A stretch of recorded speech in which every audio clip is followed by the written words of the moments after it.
നമസ്കാരം. Channel 91 news ജനപഞ്ചായത്തിൻ്റെ മറ്റൊരു എപ്പിസോഡിലേക്ക് സ്നേഹപൂർവ്വം സ്വാഗതം. Elamkunnapuzha panchayat Puthuvype east ward number 19.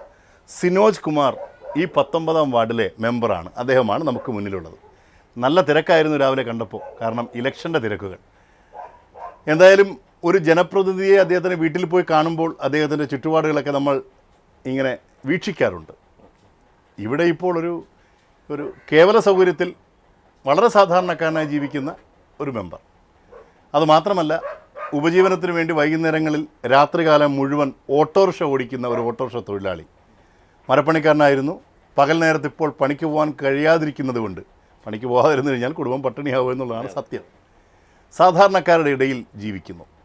എങ്കിലും ഈ നാടിൻ്റെ ഹൃദയസ്പന്ദനങ്ങൾ ഏറ്റെടുത്ത് വികസന കാര്യങ്ങളിൽ മുഴുവൻ സമയം മുഴുകുവാൻ താല്പര്യപൂർവ്വം പ്രവർത്തിക്കുന്ന ഒരു കോൺഗ്രസ് നേതാവ്. ഈ ഒരു 3 വർഷക്കാലം എങ്ങനെ നോക്കിക്കാണുന്നു നിങ്ങളുടെ തന്നെ പ്രവർത്തനങ്ങൾ സത്യസന്ധപൂർവ്വം? ജനപ്രതിയായിട്ട് സ്ഥാനമേൽക്കുമ്പോൾ ഒട്ടേറെ വികസന പ്രവർത്തനങ്ങൾ നടത്തണമെന്നുള്ള സ്വപ്നവുമായിട്ട് തന്നെയാണ് ജനപ്രതിനിധി ആയത്.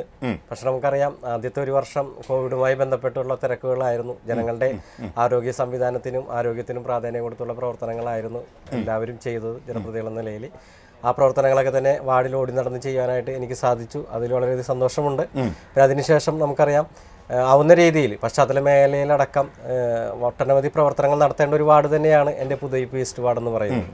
കാരണം സാധാരണക്കാരും മത്സ്യത്തൊഴിലാളികളും അടക്കം തിങ്ങിപ്പാർക്കുന്ന ഒരു വാർഡ് തന്നെയാണ് എൻ്റെ വാർഡ്. അപ്പോൾ അതുകൊണ്ട് തന്നെ അത്ര വികസന പ്രവർത്തനങ്ങൾക്കാവുന്ന രീതിയിൽ നേതൃത്വം കൊടുക്കാൻ എനിക്ക് സാധിച്ചിട്ടുണ്ട്.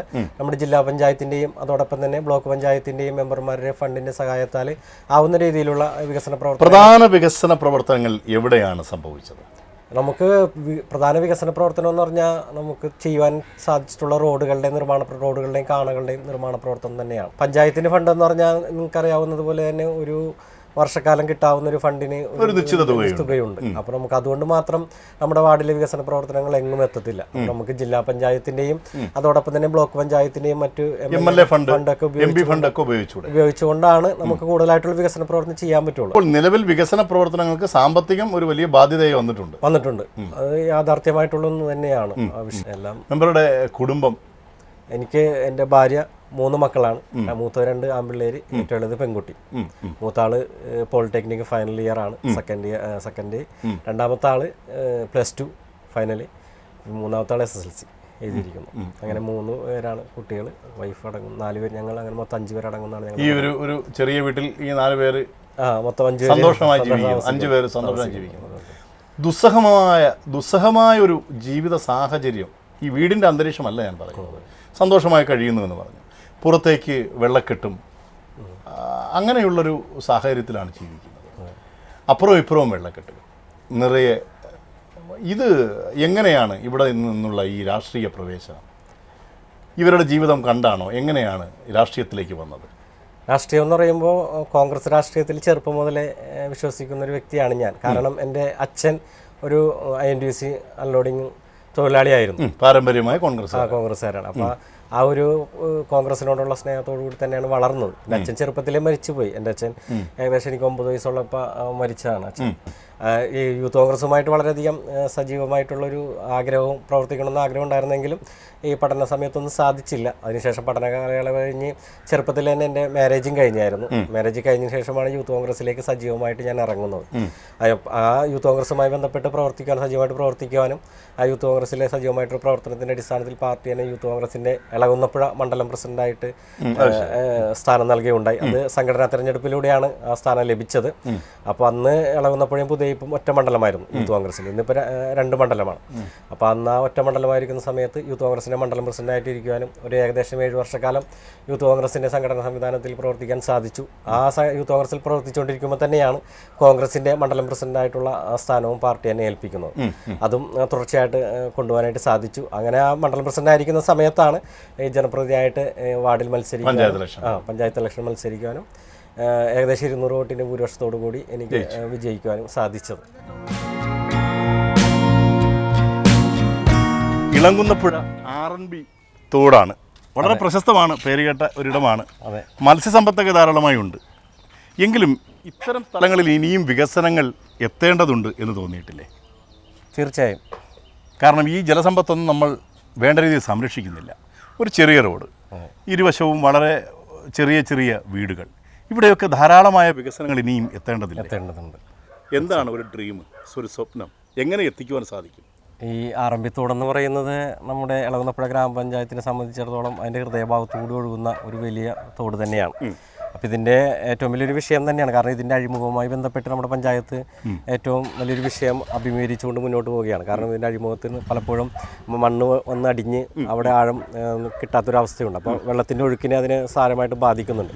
അപ്പോൾ ഞങ്ങളുടെ ഭരണസമിതി അധികാരത്തിലെത്തിയ സമയത്ത് തന്നെ ആദ്യം നമ്മളവിടെ ട്രെഡ്ജിങ്ങിന് വേണ്ടിയുള്ള നടപടികളൊക്കെ സ്വീകരിച്ച് ഫണ്ട് ഉപയോഗിച്ചുകൊണ്ട് ഹാർബർ എഞ്ചിനീയറിങ്ങിൻ്റെ നേതൃത്വത്തിൽ അവിടെ നമ്മൾ ഇറിഗേഷൻ ഡിപ്പാർട്ട്മെൻറ്റിൻ്റെ നേതൃത്വത്തിൽ അവിടെ ചെയ്തായിരുന്നു. പക്ഷേ അവിടെ എത്ര ആഴം കൂട്ടിയിട്ടും പിന്നീട് അവിടെ നികന്നു പോകുന്ന ഒരു അവസ്ഥയാണുള്ളത്. അപ്പോൾ അത് നമ്മൾ ടെസ്റ്റിനോടും അതോടൊപ്പം തന്നെ സംസ്ഥാന സർക്കാരിലും ഇത് ശാസ്ത്രീയമായിട്ടുള്ളൊരു പഠനം നടത്തി അവിടെ ആഴം വർദ്ധിപ്പിക്കേണ്ടതിൻ്റെ ആവശ്യതയെക്കുറിച്ച് ഞങ്ങൾ ലെറ്റർ കൊടുത്തിട്ട് കുറച്ചധികം നാളുകളായി. മറുപടി ഉണ്ടോ? ഇതുവരെയും അതുമായി ബന്ധപ്പെട്ട് മറുപടി നമുക്ക് ലഭിച്ചിട്ടില്ല.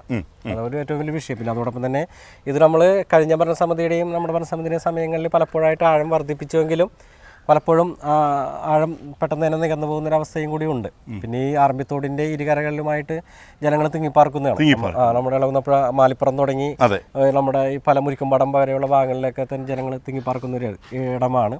അപ്പോൾ ഇതിൻ്റെ ഭൂരിഭാഗവും വളരെ സാധാരണക്കാരായ കൂലിപ്പണിക്കാരും മത്സ്യത്തൊഴിലാളികളും. അതെ, നമ്മൾ ഈ ആറമ്പിത്തോടിൻ്റെ പരിസരത്ത് താമസിക്കുന്ന എല്ലാവരും വളരെ സാധാരണക്കാരായിട്ടുള്ള ആൾക്കാരായിട്ടാണ് നമുക്ക് കാണുവാനായിട്ട് സാധിച്ചിട്ടുള്ളത്. പിന്നെ ഈ സൈഡ് ഭിത്തി കെട്ടി സംരക്ഷിക്കപ്പെടുക എന്നുള്ളത് ഏറ്റവും പ്രധാനപ്പെട്ടതാണ്. പക്ഷേ ഇത് പല സ്ഥലങ്ങളിലും അത് നടന്നിട്ടില്ല എന്നുള്ളതാണ്. MP ഫണ്ട് അങ്ങനെ ഒരു ശ്രമം നടത്തിയിട്ടുണ്ടോ? MP ഫണ്ടിൻ്റെ ഇപ്പോൾ നമുക്ക് കഴിഞ്ഞ പ്രാവശ്യം ഇതുമായി ബന്ധപ്പെട്ട് കോവിഡുമായി ബന്ധപ്പെട്ട് അവർ ഫണ്ട് വെട്ടിക്കുറക്കുന്നൊരവസ്ഥയുണ്ടായല്ലോ.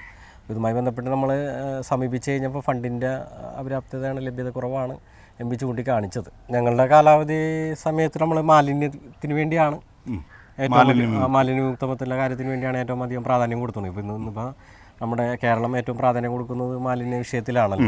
അപ്പോൾ അതുമായി ബന്ധപ്പെട്ട് നമുക്ക് MCFൻ്റെ നിർമ്മാണ പ്രവർത്തനം നമുക്ക് ആരംഭിക്കാനായിട്ട് സാധിച്ചു. അതായത് നമ്മുടെ പുതയിപ്പിൽ. അപ്പോൾ ഹരിതകർമ്മസേനയുടെ പ്രവർത്തനങ്ങളെ വിപുലീകരിക്കാനും അവരുടെ പ്രവർത്തനങ്ങൾ ശക്തിപ്പെടുത്താൻ നമുക്ക് സാധിച്ചിട്ടുണ്ട്. ഈ ഒരു നമുക്കറിയാം, ഒരു വാർഡ് മെമ്പർക്ക് വളരെ തുച്ഛമായൊരു ശമ്പളമാണ് പഞ്ചായത്തിൽ നിന്നും കിട്ടുക. അതുകൊണ്ട് തന്നെ ഒരു വലിയ കുടുംബമാണ്, ആ കുടുംബത്തെ പോറ്റുവാൻ സാധിക്കില്ല. അതുകൊണ്ടാണല്ലോ ഈ ഓട്ടോ ഓടുന്നത്. എത്ര മണി വരെ ഓടാറുണ്ട്? ഞാൻ മിക്കപ്പോഴും ഒരു 6 മണിക്കാണ് സാധാരണ ഓട്ടം തുടങ്ങുന്നത്. വൈകുന്നേരം 5 മണി 6 മണിക്കോടൊക്കെ തുടങ്ങും. തുടങ്ങിക്കഴിഞ്ഞാൽ എറണാകുളത്താണ് ഓടുന്നത്. മിക്കപ്പോഴും ഒരു 1 മണി വരെ ഏറ്റവും കുറഞ്ഞത് ഓടാറുണ്ട്. 1 മണി വരെ. രാവിലെ മുതൽ വൈകുന്നേരം വരെ ഇപ്പോൾ കൊടും ചൂടാണ്, പുറത്തിറങ്ങുവാൻ സാധിക്കാത്ത അത്രയും ചൂട്. വൈകുന്നേരം വരെയുള്ള സമയം ജനസേവന പ്രവർത്തനങ്ങൾക്ക് വേണ്ടി വൈകുന്നേരം മുതൽ ഏകദേശം രാത്രി 1 മണി വരെ ഓട്ടോ ഓടിച്ച് കുടുംബത്തെ പോറ്റുക. ഇങ്ങനെയൊക്കെ ആയിരിക്കണം ഒരു ജനപ്രതിനിധി. എന്തായാലും അതിനൊരു പ്രത്യേക ചാനൽ 91 പ്രത്യേക ആശംസ. നേതാക്കന്മാരും കൂടി കാണട്ടെ. വളരെ വലിയൊരു ഇലക്ഷനെയാണ് എറണാകുളം നേരിടുന്നത്.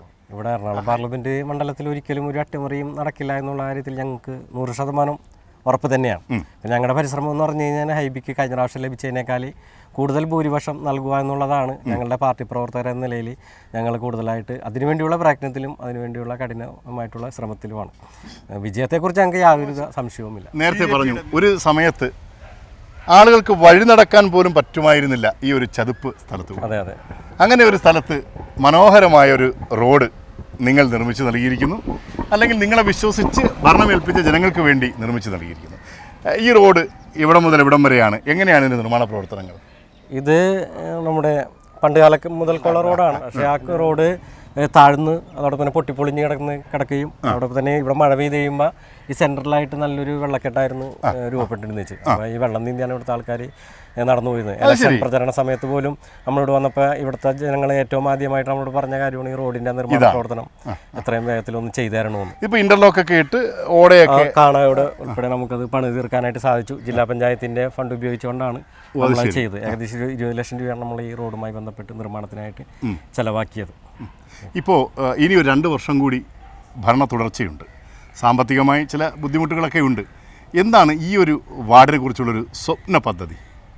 ഈ ഈ വാർഡിലെ സ്വപ്ന പദ്ധതി എന്ന് പറയുമ്പോൾ നമുക്ക് കൂടുതലായിട്ട് ഈ പുതിയ ഈസ്റ്റ് വാർഡ് എന്ന് പറയുമ്പോൾ കൂടുതൽ ചെയ്യാനുള്ള റോഡിൻ്റെ നിർമ്മാണ പ്രവർത്തനങ്ങൾ തന്നെയാണ് നിരവധി നമുക്ക് ചെയ്യാനുള്ളത്. കുറച്ചും കൂടി ഉണ്ട് റോഡുകൾ ചെയ്യാനായിട്ട്. അപ്പോൾ നമുക്ക് കമ്മ്യൂണിറ്റിയുടെ വെസ്റ്റ് റോഡ് നമ്മൾ MLA ഫണ്ട് ഉപയോഗിച്ച് അത് മനോഹരമാക്കിയിട്ടുണ്ട്. അതിൻ്റെ തെക്കോട്ട് നമ്മൾ തൊഴിലുറപ്പ് പദ്ധതി ഉപയോഗിച്ചുകൊണ്ട് വർക്ക് ചെയ്തിട്ടുണ്ട്. അങ്ങനെ നമ്മളെ കൊണ്ടാവുന്ന രീതിയിൽ പഞ്ചായത്തിൻ്റെയും ബ്ലോക്ക് പഞ്ചായത്തിൻ്റെ അടക്കം ഫണ്ടുകൾ ഉപയോഗിച്ച് നമ്മൾ നിരവധി റോഡുകൾ ചെയ്തിട്ടുണ്ടെങ്കിലും ഇനിയും നമുക്ക് കുറച്ചും കൂടി റോഡുകൾ ചെയ്യാനുണ്ട്. അപ്പോൾ റോഡുകളിലാണ് ഇനി ലക്ഷ്യം. റോഡുകൾ നിർമ്മിക്കുക എന്നുള്ളതാണ് എൻ്റെ പ്രധാനപ്പെട്ട ഒരു ലക്ഷ്യമായിട്ട് കണക്കാക്കുന്നത്. അതോടൊപ്പം തന്നെ ലൈഫിൽ ലിസ്റ്റിൽ ഉൾപ്പെട്ടിട്ടുള്ള വാർഡിലെ ജനങ്ങൾക്ക് പരമാവധി വീടുകൾ നിർമ്മിക്കാനായിട്ടുള്ള സഹായങ്ങൾ ചെയ്തു കൊടുക്കുക എന്നുള്ളതും നമ്മുടെ ഒരു സ്വപ്ന പദ്ധതി തന്നെയാണ്.